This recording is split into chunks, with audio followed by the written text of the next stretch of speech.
জাতির পিতা বঙ্গবন্ধু শেখ মুজিবুর রহমান সহ তার পরিবারকে হারানোর রক্তাক্ত আগস্ট মাস উপলক্ষে আগস্ট মাসের প্রথম দিন বৃহস্পতিবার সকাল থেকেই মাদারীপুরে বিভিন্ন কর্মসূচি পালন শুরু করেছে আওয়ামী লীগ সহ অন্যান্য সহযোগী সংগঠন।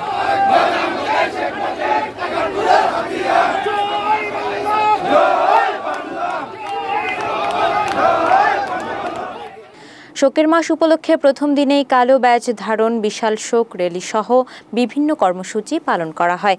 এ সময় জেলার শিবচরে উপজেলার আওয়ামী লীগ ও সহযোগী সংগঠনের পক্ষ থেকে বিশাল এক শোক র্যালি সহ শহরের গুরুত্বপূর্ণ সড়ক প্রদক্ষিণ করে ৭১ চত্বরে গিয়ে সমাবেশ করে। কর্মসূচিতে বিএনপি জামায়াত শিবিরের নৈরাজ্যের বিরুদ্ধে মাঠে থাকার ঘোষণা দেওয়া হয়। এ সময়